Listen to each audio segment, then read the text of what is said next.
Hi everyone, Dan here with a new UTS Character breakdown video. And today we're taking a look at our Mika. Now, our Mika's first appearance was in Street Fighter Alpha 3, and she was created to introduce a tricky and technical character into the series. Her backstory is that she wanted to become a professional wrestler, and after having trained intermittently for several years, she was ready to make her debut as a pro wrestler. She thought of the perfect marketing gimmick to promote her name, traveling the world and engaging in random matches with street fighters. So, let's take a look at how she plays in the UTS system. Now, our Mika is a move 2 character with a health of 24, and her Ultra, the Peach Assault, is a range 1 5 attack dice Ultra with stun 1. And the defender may only use boost dice when they block this attack. Plus, this attack gets +1 attack die each time a defender boosts their block dice, maximum of 3. Now, for her attacks, she has 7 projectiles, 10 strikes and 9 specials. So, somewhat balanced, but being a grappler type character, it's not surprising that she has a bit fewer projectiles than strikes and specials. Let's start off with her projectiles.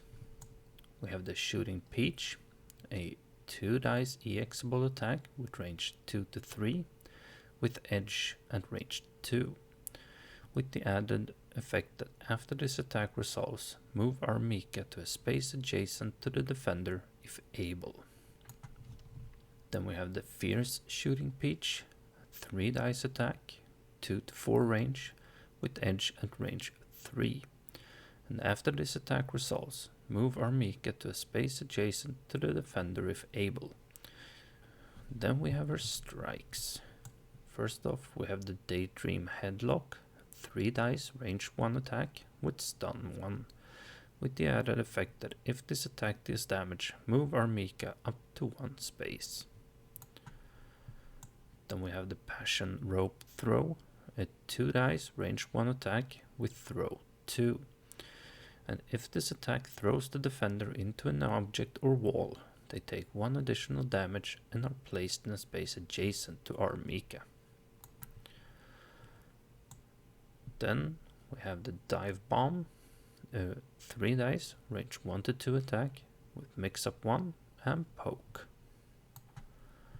And lastly, we have the Dream Driver, a 2 dice, range 1 attack with throw 1. Then for her specials, we have the Brimstone, a 3 dice, range 2 attack with throw 1. Then we have the Rainbow Typhoon, 2 dice EXable attack with range 1 with throw 2. With the added effect that if the defender is thrown into an object or wall, they take 1 additional damage. And lastly, for her attacks, we have the Wingless Airplane, a 3 dice -1 attack, with the added effect that if this attack deals damage, move our Mika up to 2 spaces. Now, for her events, we have the regular focus attacks, baits, and her super, Heavenly Dynamite, a 4 dice, range 1 attack with throw 1. And then, for her unique events, we have the You Were Really Heavy, but I Still Threw Ya. It's played as a free action and allows you to return up to 2 non-super cards with throw from your discard pile to your hand. Then we have the Mick Performance, which is a free action and stays in play.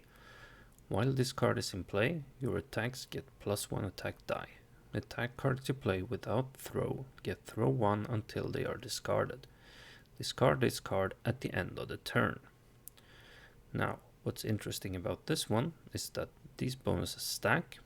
Since you have 2 of these in your deck, you can get +2 attack dice for all your attacks during a turn. Then we have the I Cut It Way Too Close there. This is played as a response. Play when you take damage from an attack. Ignore 2 damage from that attack and all of its keywords. Move our Mika up to 2 spaces. Then we have the I'll get better and better with more practice, right? Play it as a free action. The next attack card you play this turn gets a damage bonus equal to the number of copies of that card in your discard pile. Meaning you can get quite a bit of damage boost, but since your discard pile is common knowledge, your opponent might have an easier time to counter your attack if you go for one of the obvious choices. And lastly, we have the wow, perfect execution. I might make it after all. Play as a free action. Draw 1 card. If you have dealt 3 or more damage this turn, draw 2 cards instead. Can be a good way to get your hand back up if you manage to get off her combo, or if you feel like you really need some cards. Now, as you've probably already seen, our Mika is not the most combo heavy character. She has a very limited combo string. But let's take a look at it. First, we have the Passion Rope Throw for 2 dice, which combos into the Die Bomb for another 3 dice. Finally ending in either the Brimstone for another 3 for a total of 8 dice, or the Shooting Peach, which if you EX and manage to get the edge, can net you 4 dice for a total of 9. Now, if you manage to pair this combo with, for example, 1 or 2 Mika performance, that will lead you to get another either 3 or 6 dice if you manage to double up on this one.